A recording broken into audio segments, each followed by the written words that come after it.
Donc, le label bas carbone, je ne vais pas forcément revenir dans les explications de ce que c'est qu'un projet de compensation carbone, parce que ça a déjà été évoqué et je pense que tout le monde a bien ça en tête. Mais donc, le label bas carbone, c'est comme tous les autres labels de certification carbone. L'objectif, c'est de certifier qu'un projet a bien permis de réduire les émissions par rapport à un seuil de référence et d'apporter des garanties sur la façon dont ces réductions d'émissions sont calculées.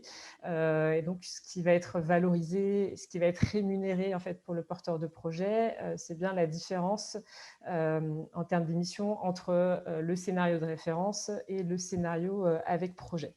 Et donc, pour apporter des garanties aux financeurs qui va financer ces projets de réduction d'émissions, on a besoin de cadres de certification carbone donc, qui vont d'une part apporter des garanties sur le fait que les projets les calculs sont faits dans les règles de l'art, que les projets sont bien additionnels, c'est-à-dire qu'ils n'auraient pas pu se faire sans le financement carbone additionnel.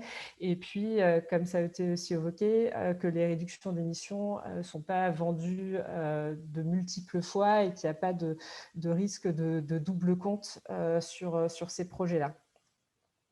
Alors peut-être, avant de présenter comment fonctionne le label bas carbone, refaire un peu l'historique, expliquer pourquoi en fait on a décidé avec le ministère de l'Environnement de créer un cadre de certification carbone domestique. Alors c'est des réflexions qui datent un peu, qui datent d'il y a facilement 5 ans. Et en fait, le constat à l'époque, c'était que depuis 2012, il n'y avait plus possibilité de faire donc ce qu'on appelait les projets domestiques ou les projets de mise en œuvre conjointe ou GI en anglais, avec la non-entrée en vigueur de la deuxième phase du protocole de Kyoto. En France, en fait, jusqu'en 2012, on avait des projets de compensation carbone certifiés dans le cadre du protocole de Kyoto, donc des projets MOC. En 2012, ça s'est arrêté. Donc, on s'est tourné vers les labels internationaux type Gostandard ou Vera, qui est anciennement VCS, pour voir si ces labels internationaux pourraient venir certifier les projets qui étaient en train de se développer en France.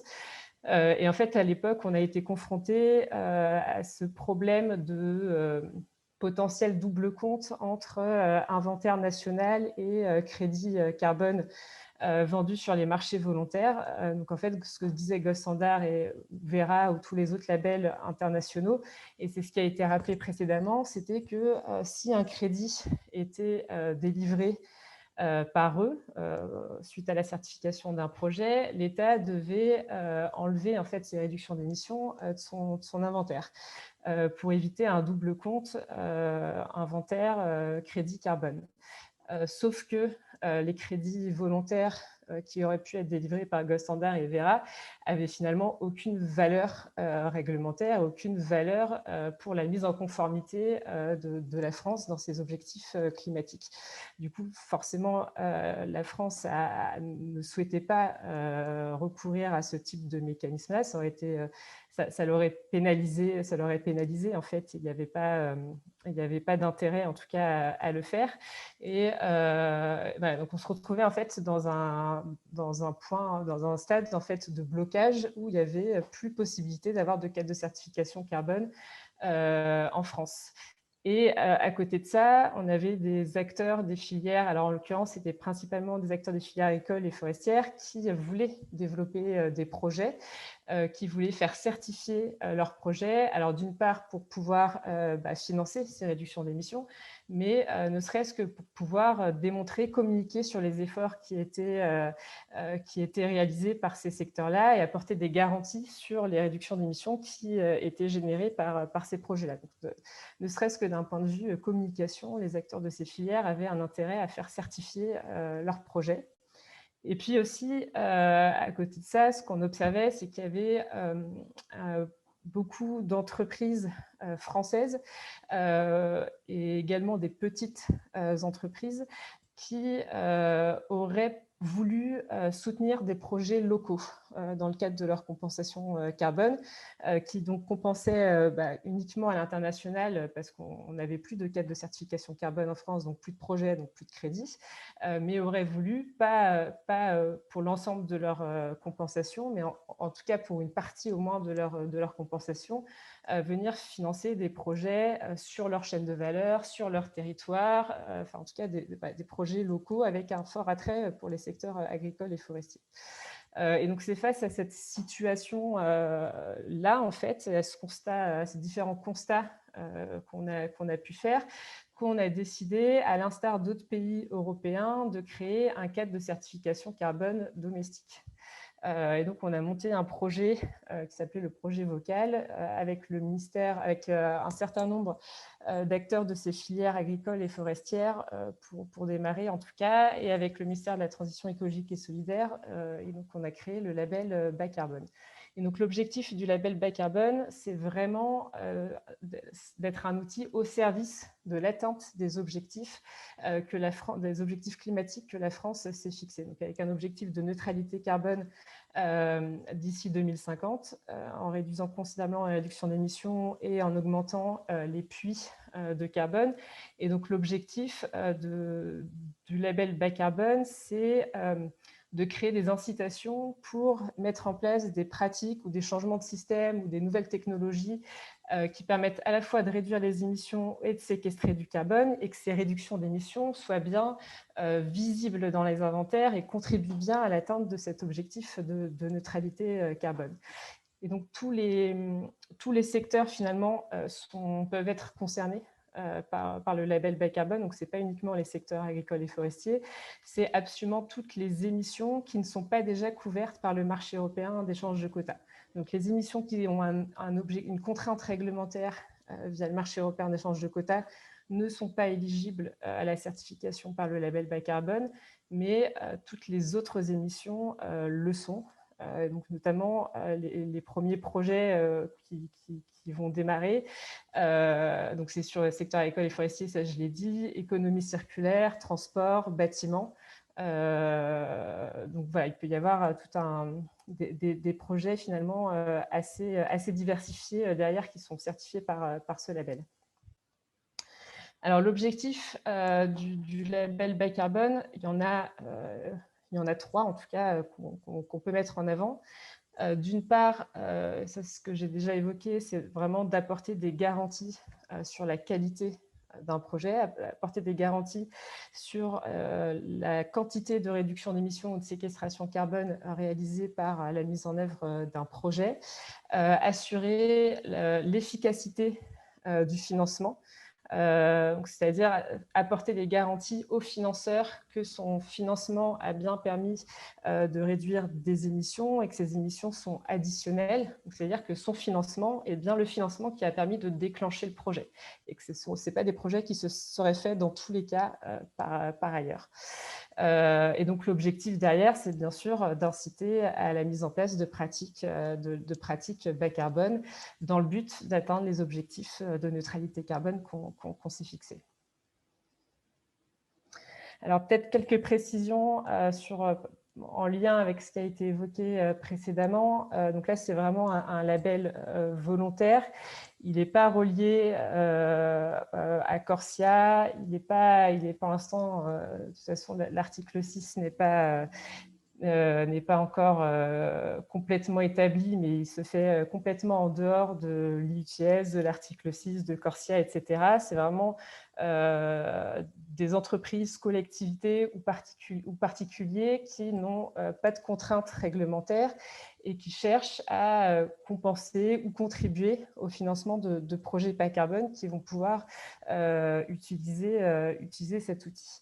Et peut-être une particularité par rapport aux labels internationaux type GOS Standard et VCS, c'est que les crédits carbone qui sont générés par le label bas carbone ne sont pas transférables plusieurs fois en fait sur des marchés secondaires. Il y a juste la possibilité d'avoir une transaction entre le financeur et le porteur de projet. Et ensuite, le financeur en fait ne peut pas revendre ces crédits carbone à d'autres acteurs. L'objectif, c'était d'éviter les risques de spéculation d'une part, et ça simplifie beaucoup la traçabilité, en fait. Donc là, en interdisant les marchés secondaires, en fait, on n'a pas besoin de tracer les réductions d'émissions crédit par crédit, mais juste les volumes totaux de réduction d'émissions d'un projet et à qui ça a été revendu, quoi. Donc ça, c'est un peu la spécificité du label bas carbone par rapport aux autres standards, aux autres labels internationaux. En tout cas, ça, c'est à date. Voilà, le lien avec l'IUTS, par exemple, c'est des choses, j'y reviendrai, enfin, le marché européen d'échange de quotas, c'est des choses qui sont en discussion, ça évolue assez vite côté Europe, mais ça, j'y reviendrai par la suite. Enfin, en tout cas, c'est pas forcément quelque chose de définitif, mais à date, en tout cas, le label bas carbone n'est pas relié, n'est pas connecté à ces différents mécanismes. Alors, le fonctionnement du label bas carbone. Donc, concrètement, donc, il est piloté par le ministère de la Transition écologique et solidaire. Donc, le label bas carbone, c'est un arrêté qui fixe, en fait, c'est un cahier des charges qui fixe les grandes règles pour développer une méthode, pour certifier un projet, pour vérifier un projet, pour vendre les réductions d'émissions. Donc ça donne les grandes règles sur comment déterminer le scénario de référence, comment gérer l'incertitude scientifique dans le cadre des calculs des réductions d'émissions, comment gérer le risque de non-permanence pour les projets de séquestration carbone avec un risque de relargage du carbone dans l'atmosphère si le projet s'arrête, s'il y a un incendie sur une forêt ou ce genre de choses. Ça définit qui a le droit de développer une méthode, qui a le droit de développer un projet, qui sont les auditeurs accrédités qui vont pouvoir venir vérifier les projets, etc. etc. Et en fait, à ce cahier des charges général vont venir se pluguer des méthodes sectorielles. Et donc, les méthodes sectorielles, c'est des méthodes qui vont très précisément expliquer quel type de pratique, quel type de projet pourront être mis en place et quel scénario de référence on utilise, quelles sont les équations pour calculer les réductions d'émissions, quelles sont les données d'activité utilisées pour faire ces calculs, etc., etc. Et donc, ces méthodes sectorielles, ça peut être des méthodes sur un seul levier, je ne sais pas, par exemple, inciter le covoiturage, ou alors ça peut être des méthodes qui vont couvrir plusieurs leviers d'atténuation dans un secteur donné. Donc, c'est le cas, par exemple, d'une méthode sur le secteur agricole qu'on a développée et dont j'en dirai quelques mots pour illustrer finalement ce qu'il y a derrière ces méthodes et ces projets. Et ce qu'il faut noter, en tout cas, c'est que ces méthodes sectorielles, donc qui vont expliquer comment se passent les projets, comment se déroulent les calculs pour un type de projet spécifique, sont rédigés par les acteurs de ces secteurs, en fait, par les parties prenantes. Ce n'est pas le ministère, ce n'est pas le gouvernement qui impose telle ou telle pratique, qui va dire à une filière, à un secteur que c'est de cette façon qu'il faut réduire les émissions et c'est ce type de projet précisément qu'il faut mettre en place. Non, là, c'est vraiment les acteurs de ces secteurs, les acteurs de ces filières qui vont être force de proposition en fait sur le type de projet à développer, ce qui laisse aussi l'opportunité de développer ou de mettre en place des projets très innovants qui n'avaient pas forcément été anticipés par le gouvernement. Sachant que par contre, ces méthodes, bien sûr, doivent être approuvées par le ministère, doivent respecter le cahier des charges et doivent être approuvées par le ministère et un comité consultatif, avec notamment des ONG, des scientifiques qui en font partie, quoi. Mais en tout cas, les idées de projet, le type de projet développé, c'est vraiment une démarche bottom-up et elles sont, ça reste très ouvert et c'est aux acteurs des filières d'être force de proposition là-dessus. Donc ça, c'est pour les méthodes. Une fois que les méthodes sont approuvées par le ministère, elles deviennent publiques et utilisables par tous. Et donc ensuite, n'importe qui peut monter un projet se référant à une méthode spécifique. Et donc les projets, j'y reviendrai par la suite, mais doivent être validés par le ministère. Généralement, ils ont une durée de 5 ans renouvelable. Donc, les calculs, les réductions d'émissions sont faites tous les 5 ans. Il faut redémontrer l'additionnalité des projets tous les 5 ans, mais voilà, ils sont renouvelables autant de fois qu'on veut, autant de fois que ces projets restent additionnels. Et donc, au bout de ces 5 ans, il faut faire passer un auditeur indépendant qui va vérifier que le projet a bien été mis en place, que les données ont été récoltées correctement, que les calculs ont été faits correctement, que tout fonctionne bien. Et si tout s'est bien passé, donc l'auditeur valide en fait ces réductions d'émissions, transmet son rapport au ministère, et une fois que ce rapport est arrivé au ministère, les réductions d'émissions sont reconnues et inscrites sur le registre national des réductions d'émissions du label bas carbone. Et ensuite, alors je dis ensuite, mais en réalité, les financements n'arrivent pas nécessairement à la fin des projets. Mais ensuite, je reviendrai sur ces questions d'échéance concernant les financements.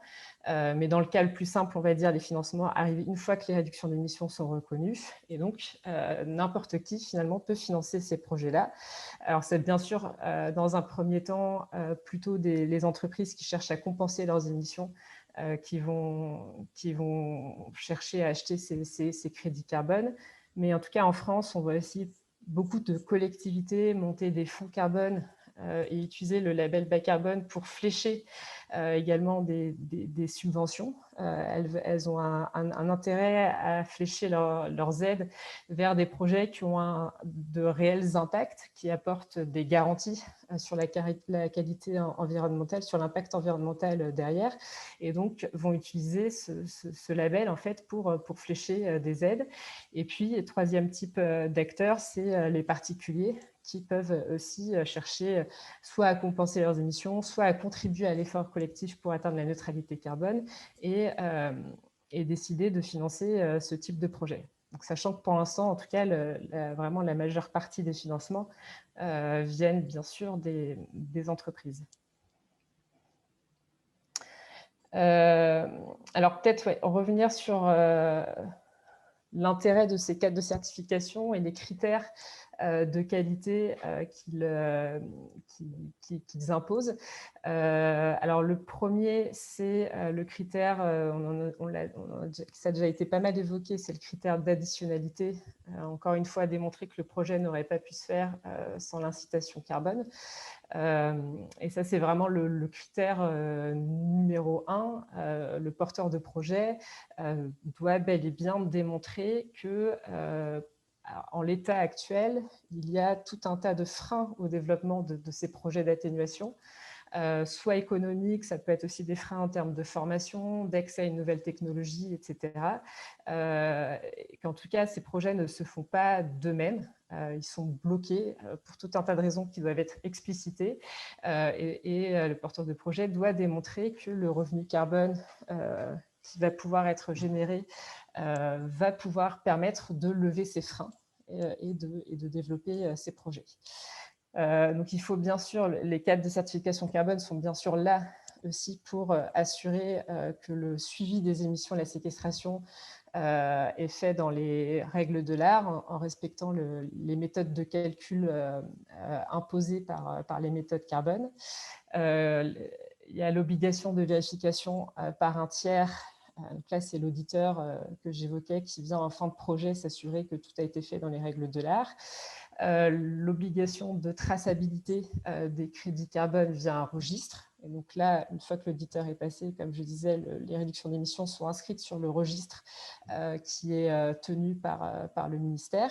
Et donc sur ce registre, il y a bien à la fois les réductions d'émissions permises par le projet, qui est le porteur de projet et qui a financé ces réductions d'émissions, sachant qu'il peut y avoir plusieurs financeurs pour un même projet.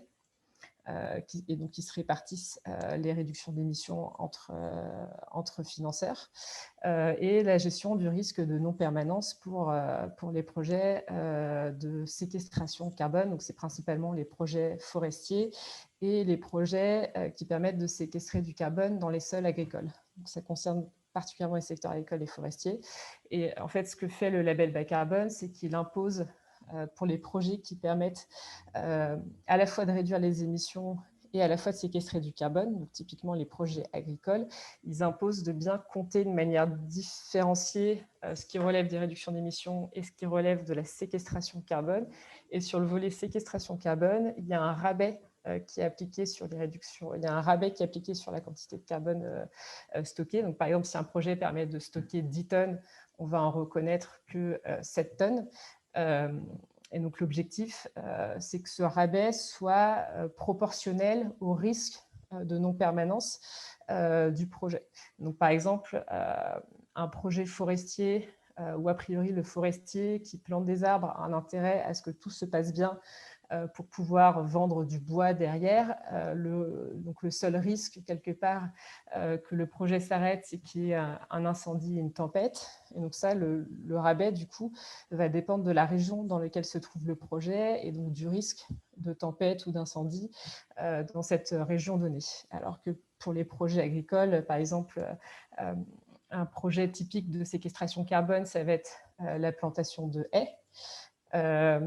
Le risque que, pour le coup, un agriculteur arrache ses haies, en plus du fait qu'il peut y avoir une tempête ou autre, est quand même un peu plus important. Parce que l'agriculteur, pour le coup, n'a pas tellement d'intérêt économique à bien gérer ses haies et à maintenir ses haies en place. Alors, il y a des contraintes réglementaires par ailleurs, mais disons qu'il n'a pas d'intérêt économique forcément à le faire, et donc le risque sera plus grand et donc le rabais plus important. Ouais, donc c'est comme ça qu'est géré ce risque-là dans le cadre du label bas carbone. Enfin, il y a aussi une obligation de prendre en compte les co-bénéfices. Donc le label bas carbone est quand même centré bien sûr sur le carbone, sur la réduction des émissions de gaz à effet de serre. Mais l'idée, ce n'est pas d'être que centré sur cet objectif climatique, mais aussi de prendre en compte les autres enjeux, que ce soit environnementaux ou socio-économiques. Et donc, ce qu'impose le label, c'est à minima d'assurer de faire la démonstration que les projets qui sont mis en place n'ont pas d'impact négatif sur d'autres enjeux que l'enjeu climatique.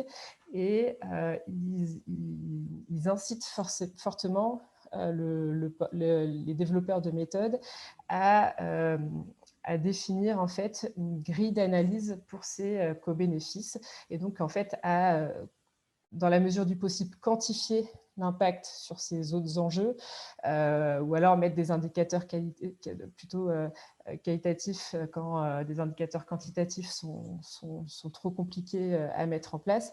Mais en tout cas, il y a une forte incitation à analyser, à surveiller en fait ces impacts sur des autres enjeux que l'enjeu climatique. Et ça, c'est quelque chose qui va se refléter derrière sur le prix du carbone. On le verra par la suite, mais ce côté co-bénéfice, en fait, a un intérêt, en fait, à être poussé par les porteurs de projets, parce que ça pourra... on a vu que le prix du carbone, il n'y avait pas un prix unique du carbone, que ça dépendait des projets, donc ça dépend de plusieurs facteurs, mais entre autres de la présence ou non de co-bénéfices dans le cadre de ces projets. Donc ça, c'était pour les critères de qualité gérés imposés plutôt par le label. Donc pour donner un exemple de projet, je vais donner un exemple agricole parce que d'une part, c'est ce que je connais mieux, et d'autre part, c'est quand même via ce secteur-là que tout a commencé. Donc la première méthode à être déposée, c'était une méthode agricole. Donc je vais donner cet exemple uniquement pour illustrer. L'idée, c'est pas du tout de rentrer dans les détails du fonctionnement. Alors peut-être juste avant, donc rappeler les étapes pour déposer un projet. Donc ça, on considère qu'il y a une méthode qui existe, qui a été validée, utilisable par tous. Et donc, derrière, il faut qu'un porteur de projet se manifeste et notifie son intention de déposer un projet auprès du ministère. Donc, ça peut être dans le cas du secteur agricole, ça peut être par exemple un groupement d'agriculteurs, ça peut être une chambre d'agriculture, ça peut être une coopérative agricole, ça peut être une agro-industrie. N'importe qui, finalement, peut déposer, peut notifier un projet. Et donc, la notification, c'est le moment où c'est le moment, en fait, c'est la date à partir de laquelle la quantification des réductions d'émissions va être déclenchée. Donc, c'est pour ça que c'est vraiment la première étape très importante qui est de manifester son intérêt pour déposer un projet. Ensuite, il y a un formulaire un peu plus compliqué à remplir pour faire valider le projet, où là, il faut vraiment expliquer qui sont les agriculteurs, dans le cas d'un projet agricole, qui seront impliqués dans le projet, comment vont être récoltées les données, quelles réductions d'émissions sont attendues. Enfin, il y a tout un questionnaire à remplir. Et donc, le projet sera, si il respecte les demandes de la méthode, validé ou non par le ministère. Donc, s'il n'est pas validé, le projet ne démarre pas. S'il est validé, le porteur de projet peut mettre le projet en place. Comme je disais, généralement, c'est des projets de 5 ans, mais par exemple, sur les projets forestiers, c'est des projets de 30 ans. Et si ça s'impose, si pour un type de projet donné, la période de 5 ans ne semble pas pertinente, c'est possible de proposer une autre période aussi. Donc, pour l'instant, là, les premiers projets, c'est 5 ans dans la plupart, dans tous les cas, sauf pour les projets forestiers qui sont de 30 ans. Donc, le projet se déroule pendant 5 ans ou 30 ans. Et dans tous les cas, la vérification donc, par un auditeur indépendant intervient la 5e année. Ça peut être une vérification par échantillonnage. L'auditeur ne va pas forcément se déplacer sur toutes les parcelles forestières, sur tous les projets, sur toutes les exploitations agricoles, etc. Ça dépend du type de projet. Il s'assure que tout a été fait dans les règles de l'art. Il transmet son rapport au ministère et donc il y a reconnaissance des réductions d'émissions inscrites sur le registre. Et donc ça, concrètement, ça donne sur un projet dans le secteur agricole. Donc, une des premières méthodes qui a été développée, c'est ce qu'on appelle la méthode Carbone Agri, qui est une méthode en fait multilevier dans le secteur de l'élevage bovin. Donc, c'est une méthode qui va couvrir en fait une quarantaine de pratiques qui permettent de réduire les émissions ou de séquestrer du carbone, qui ont attrait que ce soit à l'alimentation des animaux, en mettant par exemple des graines de lin pour réduire la fermentation entérique des vaches, à une meilleure gestion des déjections animales, à une meilleure gestion des cultures destinées, des cultures ou des prairies destinées à l'alimentation animale, par exemple en réduisant la fertilisation azotée pour réduire les émissions de N2O, qui vont couvrir aussi les pratiques de maintien des prairies qui permettent de stocker du carbone, de plantation de haies, d'agroforesterie, qui sont plutôt des pratiques cette fois-ci pour stocker du carbone.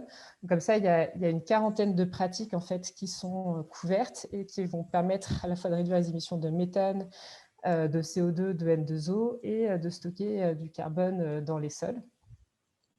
Donc la méthode en fait explicite comment ces réductions d'émissions vont être calculées. Et donc, ça se passe concrètement, en fait, la façon dont ça fonctionne, c'est qu'il y a un diagnostic de l'exploitation, un bilan GES en fait, de l'exploitation qui est fait au démarrage du projet, qui permet de savoir quelles sont les émissions de ces exploitations. Et donc, c'est des émissions rapportées à la quantité de lait ou de viande produite. Et donc, on fait ce diagnostic au démarrage, finalement, ce diagnostic a 2 objectifs. D'une part, de donner le scénario de référence contre lequel on va se comparer pendant le projet, et de faire un bilan de l'exploitation pour voir au cas par cas quels sont ces leviers d'atténuation. Parce que les pratiques à mettre en place ne vont pas être les mêmes sur cette quarantaine de leviers possibles, ne seront pas les mêmes d'une exploitation à l'autre en fonction de sa situation de départ. Et donc ce diagnostic initial permettra également de construire le plan d'action qui va donner en fait la feuille de route pour un agriculteur donné sur les pratiques à mettre en place. Et ensuite, il y a un diagnostic allégé en année 3 pour s'assurer que ça va dans le bon sens, que l'éleveur met en place les pratiques correctement, refaire de la formation si besoin au bout de l'année 3, si on voit que toutes les pratiques qui devaient être mises en place n'ont pas été mises en place, essayer de comprendre pourquoi et réadapter la feuille de route si besoin. Et puis, en année 5, refaire un diagnostic, donc refaire un bilan GES de l'exploitation. Et finalement, c'est la différence entre ce bilan final et le bilan initial qui va permettre de calculer les réductions d'émissions réalisées sur une exploitation donnée et qui vont être agrégées à l'ensemble du projet, parce que sur un projet, il va y avoir en général une cinquantaine d'exploitations. Ce n'est pas un agriculteur qui part tout seul sur ce type de projet, c'est des projets agrégés avec un certain nombre d'acteurs derrière. Donc on agrège ces réductions d'émissions, et une fois que l'auditeur est passé par échantillonnage sur ces exploitations, ces réductions d'émissions sont inscrites sur le registre. Alors, pour revenir sur qui peut financer ce type de projet, donc je vais donner quelques exemples notamment sur le volet financement public, qui est peut-être un peu particulier par rapport à ce qu'on peut entendre sur ces cadres de certification carbone. Là, l'idée, c'est bien de comprendre que le label bas carbone, finalement, ce n'est pas uniquement un outil de compensation carbone. Il peut permettre de faire de la compensation carbone, mais c'est avant tout un outil qui apporte des garanties sur la qualité d'un projet. Et donc, quelque part, une fois qu'on a ça, on peut en faire plein de choses. On peut faire financer ces projets-là de différentes manières et pas uniquement que dans le cadre de la compensation carbone. Mais ça reste une option. Et donc, pour l'instant, c'est celle qui est la plus utilisée. Donc, la première source de financement, comme je disais, c'est des entreprises qui cherchent à compenser leurs émissions. Donc ça, on avait fait une étude de la demande en crédit carbone de la part des entreprises françaises il y a quelques années. Et en l'occurrence, donc il y a 2-3 ans, et cette demande, elle est en croissance, mais il y a 2-3 ans, les entreprises françaises achetaient 1 million de tonnes de CO2 pour leur compensation par an. Et donc, parmi ces 1 million de tonnes, il y avait une partie qui souhaitaient se réorienter vers des projets sur leur chaîne de valeur et sur leur territoire. Donc ça, c'est la première source pour l'instant de financement pour ces projets-là. Et donc, il y a aussi, ça a été évoqué aussi, la distinction entre compensation et contribution. Quelque part, c'est un peu de la rhétorique, mais en tout cas, nous, c'est le fait de pousser le concept de contribution nous plaît pas mal, et c'est ce qu'on essaye de pousser aussi en France, pas forcément pour les mêmes raisons qui ont été évoquées, mais la raison principale, en tout cas, qui nous pousse à vouloir plus passer vers de la contribution, c'est que finalement, ça paraît un peu aberrant qu'une entreprise, pour vous donner un exemple, que de l'aviation, Air France par exemple, puisse compenser ses émissions pour ses vols domestiques et afficher une neutralité carbone, se dire neutre en carbone parce qu'elle a compensé ses émissions liées à ses vols domestiques, alors que les vols domestiques sont a priori, en tout cas à cette hauteur-là, pas forcément compatibles avec les objectifs de neutralité carbone qu'on s'est fixés, quoi. Et ont un impact sur l'environnement. Donc afficher une neutralité carbone quand on continue à émettre ne nous paraît pas forcément très pertinent. Et en tout cas, nous, on est très favorable à bien distinguer ce qui relève dans la communication des entreprises, dans la comptabilité des entreprises, bien distinguer ce qui relève des réductions d'émissions en interne sur leur scope 1 et 2, voire sur leur chaîne de valeur, des financements qu'elles peuvent faire par ailleurs pour réduire les émissions ailleurs que dans leur chaîne de valeur ou au sein de leurs activités propres, quoi. Donc, on appelle ça contribution autre chose, à la limite, peu importe, mais en tout cas, on est très favorable à faire cette distinction entre réduction d'émissions internes et contribution au financement de réduction d'émissions ailleurs, et pas faire, en fait, pas soustraire des choux et des carottes et à la fin afficher un zéro comptable qui a finalement assez peu de sens derrière, quoi.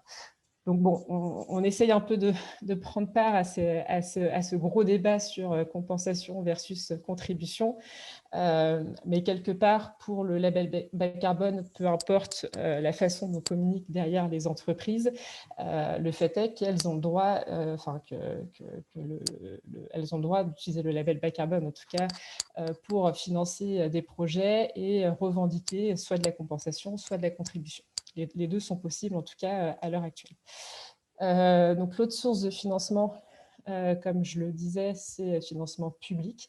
Donc, c'est soit on a de plus en plus de collectivités là, qui mettent en place des fonds carbone ou des fonds verts qui vont être fléchés spécifiquement sur des projets certifiés. C'est des collectivités soit qui ont des objectifs de neutralité carbone à l'échelle de leur territoire. Elles peuvent aussi avoir, donc dans ces fonds carbone, il peut y avoir une partie de budget public, mais les collectivités peuvent aussi avoir un rôle pour faciliter la rencontre entre les financeurs et les porteurs de projets à l'échelle d'un territoire. Et donc là, ça ne va pas être nécessairement que du financement public. Et les collectivités sont plus là pour faciliter la mise en relation entre leurs entreprises de leur territoire et les porteurs de projets de leur territoire. Donc, il y a différents cas de figure qui existent. Ça peut être aussi du financement public venant de l'État, en fait. Et donc là, notamment, ce qui émerge, c'est dans le cadre du plan de relance suite au Covid. Il y a un volet, par exemple, il y a un volet agricole du plan de relance où ils veulent financer des diagnostics de gaz à effet de serre des exploitations agricoles. Et donc, ce que prévoit le plan de relance, c'est de financer prioritairement les exploitations qui s'engagent dans une démarche label bas carbone. Donc, le diagnostic des exploitations qui, derrière, s'engagent dans une démarche de réduction d'émissions, et donc ces réductions d'émissions seront certifiées, vérifiées par le label bas carbone. Et donc finalement, dans ce cas-là, l'État va financer les premières étapes de la certification carbone, parce que la première étape, c'est de faire un diagnostic, GES, quoi, et qui pour l'instant était à la charge des porteurs de projets, donc à la charge des agriculteurs. Donc là, c'est une contribution publique au financement de ce type de projet. Et puis, alors ça, c'est plus des réflexions qui sont en cours, on n'en est pas encore là, mais côté Europe, il y a pour objectif de développer un cadre de certification carbone européen. Donc, c'est un peu comme le label bas carbone, mais cette fois-ci, version Europe. Donc, le I4CE va participer à ces réflexions, et l'objectif pour nous, c'est vraiment que les cadres de certification carbone domestique qui ont été développés jusque-là, donc que ce soit le label bas carbone en France, mais il y a le Woodland Carbon Code en Angleterre, il y a le Green Deal aux Pays-Bas, il y a d'autres cadres de certification carbone domestique qui ont été développés en Europe, alimentent les réflexions pour la création de ce cadre de certification carbone européen. En tout cas, s'assurer que la Commission européenne ne parte pas d'une feuille blanche et s'inspire bien des réflexions qui ont eu dans les différents pays pour la création de cadres domestiques. Et donc, dans la tête de la Commission européenne, en tout cas, ce cadre de certification carbone pourrait à terme être plugué au marché européen d'échange de quotas. Donc, pour le coup, ça voudrait dire que les installations qui ont une contrainte réglementaire dans le cadre de marché européen d'échange de quotas pourraient en partie venir acheter des crédits carbone européens pour leur mise en conformité. Et il y a aussi des réflexions pour le plugger à la politique agricole commune, par exemple. Et donc, donc là, on parlait de financement public.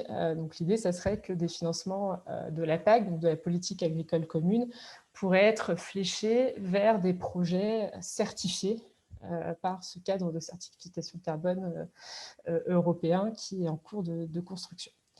Mais voilà, pour l'instant, ce n'est pas encore d'actualité. Et puis, donc, comme je disais, troisième source de financement, c'est les particuliers, même si à l'heure actuelle, ça reste quand même très modeste. Mais ce qu'on observe aussi, c'est que côté collectivité, il y en a pas mal d'agglomérations, de communautés de communes qui cherchent à inciter les particuliers, leurs citoyens, à financer ce type de projet. Et donc l'objectif, c'est vraiment pas de monter ces financements les uns contre les autres. C'est vraiment le point de départ, c'est se dire les entreprises pourront pas tout financer, les pouvoirs publics pourront pas tout financer. Essayer vraiment de jouer sur la complémentarité entre ces différentes sources de financement pour atteindre les objectifs de neutralité carbone. Et donc typiquement là, ce qui est prévu dans le plan de relance où l'État finance les premières étapes de la certification carbone avec le financement notamment du diagnostic, et qu'ensuite les entreprises viennent financer le reste, c'est typiquement le genre de choses qu'on essaye en tout cas nous de pousser côté I4CE.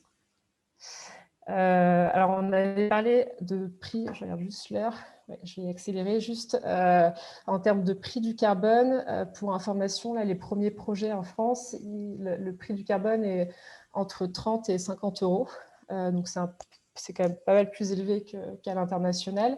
Et donc, en fait, le prix dépend de quoi? Il dépend du coût du projet. Donc, c'est vraiment le porteur de projet qui va mettre un prix plancher en dessous duquel c'est plus incitatif, il n'y a plus intérêt à monter le projet. Donc, il doit du coup évaluer les coûts d'abattement et les coûts de transaction relatifs à son projet, ce qui va permettre de définir le prix plancher. Et puis, la présence ou non de co-bénéfices qui pourront faire grimper le prix. Et ensuite, le négocier avec une entreprise qui, elle, a un prix plafond. Et donc, c'est la rencontre de ce porteur de projet et son prix plancher, une entreprise avec son prix plafond, et donc l'absence ou non de co-bénéfice qui va déterminer le prix du carbone derrière, quoi. Donc, c'est vraiment du gré à gré. C'est un marché de gré à gré.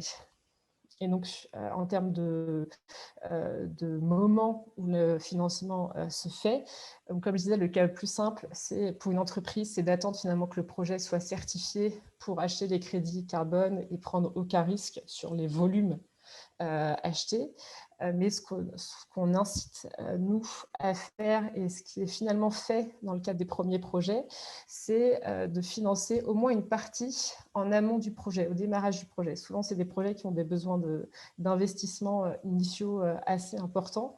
Il y a besoin de trésorerie au début de projet et pas attendre 5 ans, voire 30 ans pour avoir le financement. Et donc, on incite les entreprises à financer au moins une partie des réductions en amont. Et donc, il y a un contrat qui est établi entre le financeur et le porteur de projet, où une fois que les réductions d'émissions seront certifiées, elles iront bien pour le compte de l'entreprise, quoi. Mais donc, du coup, l'entreprise prend un risque que, in fine, le projet n'est pas réduit autant d'émissions que ce qu'elle espérait au démarrage, quoi. Et donc, avoir financé plus que ce que le projet aura réduit à la fin. Donc, dans ce cas-là, l'entreprise prend quelque part un risque. Mais c'est quelque chose, en tout cas, nous, qu'on pousse. Et puis finalement, les entreprises qui n'ont pas un objectif de compensation, mais un objectif de contribution à l'effort collectif, elles ne sont pas forcément attachées à un volume de réduction d'émissions très, très précis. Et dans ce cas-là, le risque est quand même assez limité. Et jusque-là, en tout cas, pour les premiers projets, les entreprises ont plutôt bien joué le jeu. Ça, je vais peut-être passer. C'était juste pour dire que le label bas carbone en soi ne se suffit pas pour monter des projets, en fait, et qu'il y a vraiment besoin de ce qu'on appelle des agrégateurs ou des intermédiaires qui vont faciliter la rencontre entre les financeurs et les porteurs de projets. Donc, ça peut être des acteurs de filière qui vont faciliter cette rencontre pour des projets très spécifiques d'un secteur donné. Ça peut être des collectivités qui vont faciliter la rencontre entre financeurs et porteurs de projets sur un territoire donné. Ça peut être des acteurs, ça peut être des boîtes de conseil, des bureaux d'études qui accompagnent la stratégie climat des entreprises et qui vont faciliter ces entreprises à flécher leur financement via tel type de projet en fonction de leurs critères. Enfin, il y a plusieurs types d'acteurs qui peuvent jouer ce rôle d'agrégateur ou d'intermédiaire, mais ils sont vraiment indispensables. Et du coup, dernière slide que j'avais rajoutée, c'était plus pour ouvrir les discussions suite aux discussions qu'on avait pu avoir avec Carbon 4 sur finalement quel pourrait être l'intérêt pour la Tunisie de développer son propre cadre de certification carbone. Je ne sais pas, c'est une question verte, je ne suis pas sûre qu'il y en ait forcément un. Moi, je rappelle juste que pour le cas français, on l'a fait parce qu'il n'y avait pas de cadre de certification carbone qui pouvait s'implanter en France. On était dans un vide en fait en termes de cadre de certification carbone. Il fallait combler ce vide. C'est uniquement pour ça, en tout cas au départ, qu'on a décidé de créer le label bas carbone. Après, l'intérêt qu'on y voit, c'est quand même que le fait que ce soit porté par l'État et que ce ne soit pas un label privé, il n'y a pas de fees, il n'y a pas de coût à l'entrée en fait, pour les développeurs de méthodes ou les porteurs de projets, où il n'y a pas de fees prélevés sur les crédits carbone vendus. Donc, en termes de coût de transaction, c'est sûrement moins cher pour les porteurs de projets. C'est peut-être l'intérêt qu'on voit, mais c'est d'avoir un label public versus un label privé. Et puis l'intérêt qu'on y a vu, mais ce n'est pas forcément antagoniste avec un label international, c'est que c'était vraiment l'occasion de développer des méthodes carbone ultra adaptées au contexte national, en utilisant les outils de bilan carbone qui ont été développés en France, que les porteurs de projets, que les parties prenantes connaissent par cœur, qu'ils veulent utiliser parce qu'ils les connaissent bien, de développer des méthodes qui couvrent des pratiques très spécifiques au contexte national, avec des méthodes de calcul qui utilisent des données qui sont déjà sous le coude en fait, par les parties prenantes pour réduire encore une fois les coûts de transaction. Enfin, c'était en tout cas l'occasion d'avoir des méthodes carbone ultra adaptées au contexte national. Mais voilà, ce n'est pas forcément indispensable de créer son propre cadre. Il y a quand même des labels internationaux qui sont reconnus, qui sont en train d'évoluer dans leur réflexion, notamment avec les discussions compensation versus contribution, qui peuvent maintenant finalement s'implanter dans des pays qui ont des objectifs climatiques. Maintenant, avec la NDC, avec l'accord de Paris, tous les pays sont concernés, et donc ils ont dû s'adapter. Et donc ce changement un peu de rhétorique entre compensation et contribution, sans rentrer dans les détails, permet en tout cas à ces labels de s'implanter dans des pays qui ont des objectifs climatiques. Ils permettent le développement de nouvelles méthodes et des méthodes très spécifiques à un secteur, à un contexte national. Donc, c'est quelque chose qui est de toute façon possible de faire via ces labels internationaux. Et donc, il y a peut-être plus besoin d'avoir des acteurs qui développent de nouvelles méthodes, qui développent des nouveaux projets, qui fassent cet intermédiaire entre les porteurs de projets d'un côté et les financeurs de l'autre, qui réfléchissent à quelles peuvent être les sources de financement pour ce type de projet, plutôt que de créer un nouveau cadre de certification carbone domestique, quoi. Voilà, mais c'était sans vouloir apporter de réponse ferme sur ces questions.